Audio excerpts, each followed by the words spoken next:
Hello everyone, and here is your free gift report on the 8 main causes of contributing to diaper rash. I don't know where you're at. Regardless if this is your first baby or your second baby, if you're a grandparent or you're just a child caregiver, diaper rash can still be really disturbing and it's frustrating to people. One of the most common reasons for the frustration, it's just you feel so helpless, and getting good information and knowing what's going on, what caused it, what treatments are available, that can help go a long way to not only easing your frustrations, but actually helping the baby. Diaper rash is so extremely common, and it's often quite painful. While there's a number of medications and creams on the market that proclaim to treat diaper rash, but as a caregiver or somebody who loves children, some of them have the drawbacks. And diaper rash creams can be sometimes difficult to apply, and they seem to take forever for the rash to heal. So what are you supposed to do? Well, the first step is to learn to recognize what diaper rash is and separate them from other causes, possibly medical causes, and make sure you're dealing with the right problem, then you have the right solution. And diaper rash most often tends to appear like a patchwork of red splotches on the baby's bottom. The areas are commonly raised, and it may appear sometimes even as small red pimples. And when it becomes severe enough, it can often bleed in small amounts, which is extremely frustrating to a parent. While diaper rash often appears on the bottom, it also can appear on the thighs and the genitals, and most parents first recognize diaper rash when they're changing the baby's diaper, and then they find out what else is going on.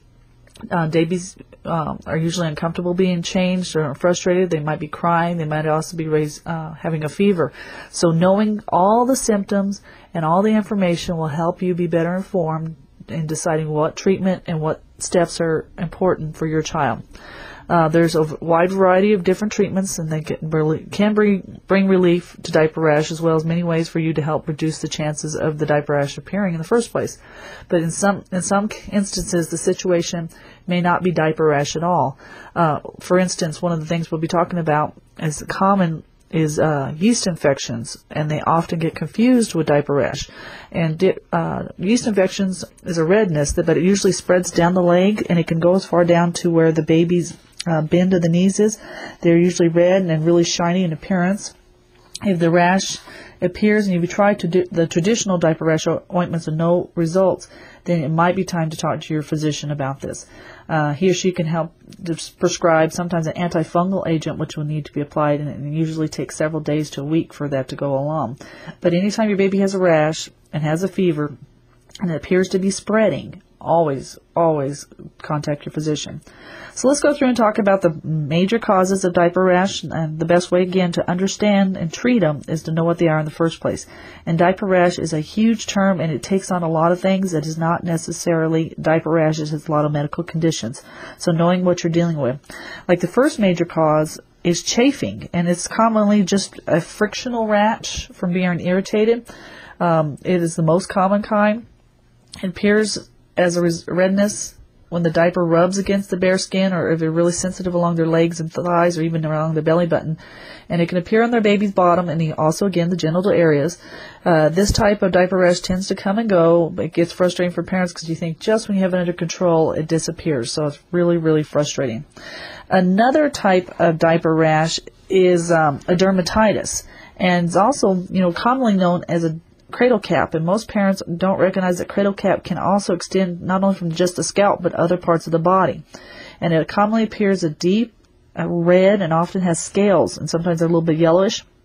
And in most of these cases, this rash just goes away on its own, but in some causes the precipitation may be necessary, so find out what's causing it.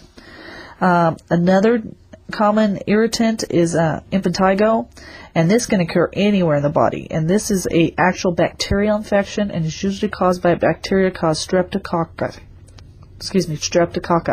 And when it appears in the diaper areas, it will show up in one of two forms. It can be blisters. They're large and thin-walled, and then filled with fluid, and they are really prone to bursting. And then when they burst, they have this crust that's a yellowish brown on top. In other cases, they come as a scab. Again, they're yellowish and thick and crusty, and these scabs are commonly surrounded by the redness. Now, again, this is caused by a bacterial infection. Another cause of diaper rash that we all think of when people talk about diaper rash is teething. And this is a normal biological function, of course, but the symptoms and what to do with your baby in the meantime is not. Making sure that they're comfortable, they're hydrated. Sometimes they need fever medications to get through this. They're going to be more prone to diarrhea during this period. So just making sure frequent diaper changes, keeping them dry and poop-free, and getting the irritants away from that. And this is, as soon as the teething's over, the diaper rash should be over too. And there's several treatments for diaper rash, the holistic and natural as far as over-the-counter, and then some special remedies that we talk about in the book. We've talked briefly already about yeast infections being a cause of diaper rash.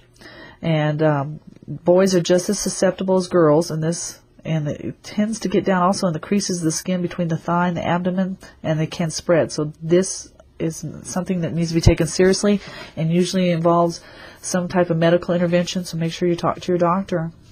If your baby has a rash right around the anus, just like a target, right on the anus area only, that is perianal dermatitis. And this is usually associated with high alkaline food contents in the baby's stool. So if they're formula fed or they're being switched to solid foods, these are the most susceptible times for the baby. And the most part, babies who are breastfed don't find this unless they've already started eating solid foods. So it's a pH issue.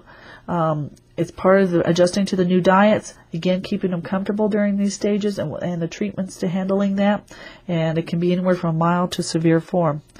Another type of cause of diaper rash is atypical dermatitis. And this is a form of eczema, and it's itchy, and it can be painful. It normally appears as like patches on the skin, and they're red and scaly. Many parents notice it showing up in other parts of the body before it actually shows up in the diaper rash area, and it can be very irritating. It can be shiny and red again, so make sure you take care of this and relieving it, warm baths. There's other causes, other treatments that we could talk about. A big issue with many children as cause of diaper rash is actual food allergies. And while not all diaper rash is caused by food allergies, it can be, and there's certain ways to rule this out. A food allergy is a term that's used to best describe a reaction to food by adults and babies, and when food is ingested, something in the body deems it to be harmful, and in response they release histamines, and this is what starts the reaction. Histamine is a chemical that's very powerful, and it can affect a variety of different parts of the body.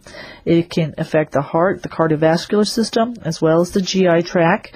Individuals who experience an allergic reaction may experience skin irritations and diarrhea as well, and then again that can be cause of diaper rash in babies. A food intolerance is not an allergy, but it's a problem with the food, and it also can cause diaper rash. A food intolerance is somewhat different than a diaper rash because it typically only involves the GI tract. They won't have a rash anywhere else in their body. Yeah. When the baby is not able to digest a particular food, they may experience a number of symptoms such as diaper rash, just discomfort, stomach cramping, bloating, GI tract, and one of the most common contributors to food intolerance is lactose intolerance, which is milk products. So if you suspect that your baby may be suffering from a food intolerance or a food allergy, which could be contributing to their diaper rash, it is important to keep what's called a food diary. You write down everything they've ingested. It will help you determine exactly what is causing the diaper rash. And you need to keep it for 1 to 2 weeks, preferably 2 weeks. Not only do you keep track of everything that they've eaten during that time, you will also keep track of every bowel movement, diaper rash symptoms that appears. This will help you and if you need help from your physician and figure out what's going on. In order for this to work, though, you need to limit introducing any new foods during this time. So no new foods during the food allergy diary. And if you do, you make sure it's at least 5 days before you introduce another new food. Because it takes sometimes 5 days for that to process through the system and symptoms to appear or disappear. This will help figure out what the culprit is and just being a good researcher. We have a lot more information in the ebook about actual treatments for diaper rash and how to handle it and other preventable measures. It's all available to you, and it's easy as going to the web and clicking on www.diaperrashsolutions.com/newsletter.html, and it spells out the whole story, and you get some more information in there. I hope you enjoyed your free report. It was my pleasure to bring it to you. Again, my name is Donna Dixon, and I hope your little one's feeling really good really soon. Take care.